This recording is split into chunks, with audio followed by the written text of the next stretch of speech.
일단 여초 커뮤니티에서 이렇게 우리 남녀 젠더 갈등을 정치에 이용하는 부분에 대해서 혼쭐 내주자라고 하는 글들이 돌기 시작을 합니다. 근데 남초 사이트에서요. 우리의 불만이 정치권에 악용되는 모습들에 대해서 우리가 동의할 수 없어.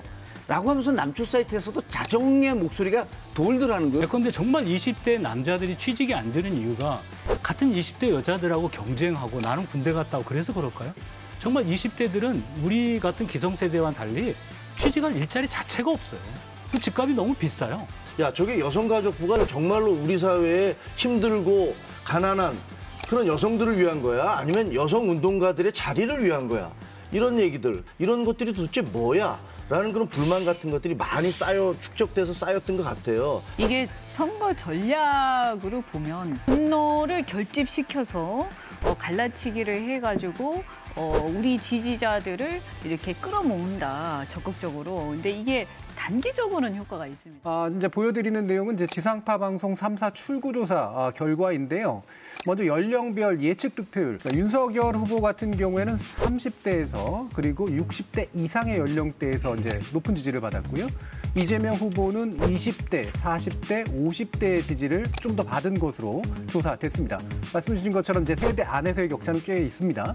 그리고 또 이번 선거의 승패를 좌우할 거라고 주목받았던 2030 청년 세대를 보게 되면 남녀 간 표심으로 확연하게 좀 갈라지는 것으로 나옵니다. 특히 20대 측면에서 보면 남성은 윤석열 후보에게 확실히 쏠려 있고 여성은 이재명 후보에게 압도적인 지지를 보내는 것으로 나타나고 있는데요. 물론 이게 이제 실제 투표를 그대로 보여주는 건 아니라 이제 출구조사 수치를 통해서 예측 득표율로 이제 나타난 그런 것이긴 합니다만, 자, 이게 과거에는 주로는 지역으로 나타났던 세대와 연령, 그러니까 성별, 이것이 이제 복합적으로 되면서 나타나는 꽤 좀 날카로운 갈등의 요소들이 있지 않은가라는 그렇습니다. 그런 측면이죠. 2030 세대에 있어서요. 저는 이제 오늘 이번 선거 결과를 보면서 정말 오랜 정치를 한 정치인의 입장에서 국민들 생각하면 이게 섬뜩해요. 그러니까 세계 언론들도 무척 놀라운 평가를 하고 있다고 보는데, 저는 아까 이제 김종욱 센터장님 말씀에도 동의를 합니다. 그리고 이 문재인 정부가 일정 정도 페미니즘 때문에 2030 남성들의 불만이 있었다라고 하는 부분에도 충분히 동의할 수 있는 거예요. 그래서 이런 것은 정책적 토론의 대상이지, 이게 선거 전에 이제 제가 한 3, 4일 전쯤에 2030 남성들 사이에서 터져나오는 이걸 보고 정치인이 국민들보다 좀 뒤지고 있구나라고 하는 얘기를 어디서 깨달았냐면, 일단 여초 커뮤니티에서 이렇게 우리 남녀 젠더 갈등을 정치에 이용하는 부분에 대해서 혼쭐 내주자라고 하는 글들이 돌기 시작을 합니다. 이현주 의원하고 다른 자리에서 이제 이것과 얘기를 하면서 그게 과연 여성 전체에 어떻게 영향을 미칠까는 잘 미지수지만 건강한 모습이다. 근데 남초 사이트에서요.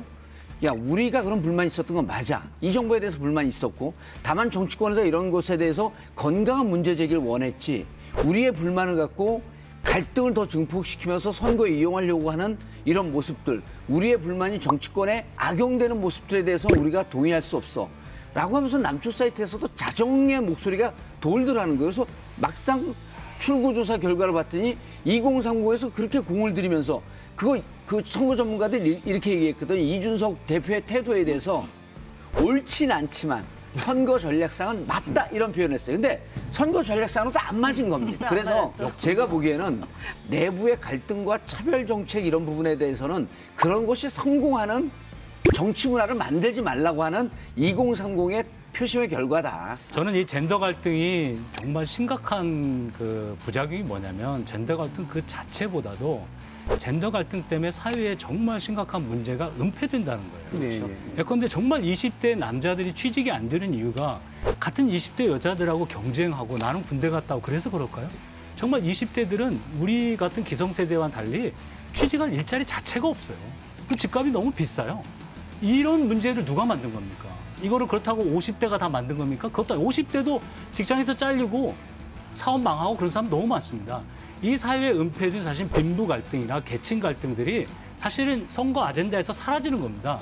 정말 중요한 것은 잘못된 주거 정책, 잘못된 일자리 정책, 잘못된 그 고액의 대학 등록금 정책을 만든 이 정부와 기업의 정책을 바로잡을 노력을 20대, 30대도 목소리를 내야 되는데, 그걸 못하고 같이 싸우게 하는 것은 마치 봉준호 감독 영화 기생충에서 맨 을들이 밑에서 둘이 서로 싸우잖아요. 정말로 이 사회의 근본적인 문제가 뭔가를 대통령 후보나 정치인들이 보여주고 그걸 정말 성숙한 지혜로 해법을 찾아야 되는데 그런 논쟁이 사라지고 여가부 폐지, 여성할당제 반대, 젠더 갈라치기를 한다면 이 나라에 무슨 미래가 있겠습니까? 저는 20대 여자들이 정말 가슴 아프게 생각하고 이 선거에 대해서 많은 그 호소하는 목소리들이 인터넷에 나오는 것을 정치인들이 정말 겸허하게 듣고 반성해야 된다고 생각합니다. 저는 기본으로는 이제 이 과정을 이렇게 지켜보면 야, 이 과유불급이라는 왜 한자 성어가 적절하구나. 그러니까 어떤 것이든지 너무 과도하게 밀고 가면 반드시 반작용이 생기고 거기에 대해서 심판이 내려지는구나. 이런 생각을 하게 됩니다. 예를 들면 이 정부가 처음 출범한 다음에 우리는 뭐 페미니즘 정부니까 여성 장관들도 많이 임명을 했어요. 근데 많은 분들이 보기에 야, 저분이 정말 장관으로서 역할을 하는 거야? 아니면 여성이기 때문에 장관을 하는 거야?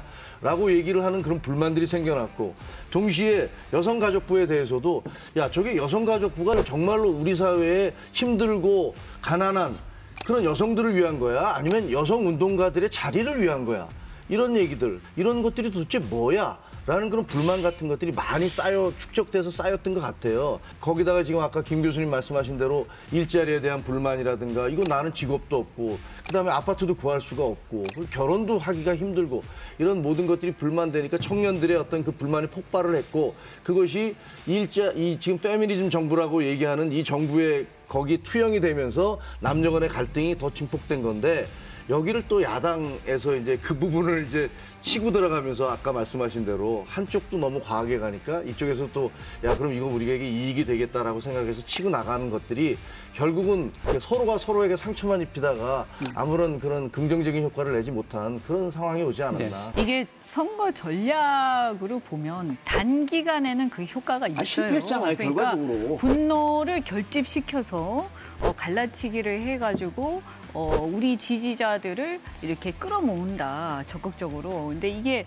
단기적으로는 효과가 있습니다. 근데 우리 국민들이 그만큼 성숙하기 때문에 시간이 지나면 이건 좀 이상하다. 그렇죠. 이렇게 다 생각해요. 예를 들어서요. 그 말씀하신 문재인 정부의 페미니즘도 마찬가지예요. 처음에 얼마나 많은 여성들이 지지를 했어요. 그런데 이게 막 극단적으로 자꾸 가는 모습들이 보이니까 이건 좀 아닌데? 라고 하면서 사실은 그 세력이나 정책 영향력이 그 정권 초기에 비해서 지금 상당히 많이 줄어들었습니다. 그래서 이런 거는 어쨌든 우리가 어차피 끝까지 가면 별로 얻는 게 없다라는 걸 교훈으로 얻은 것 같습니다.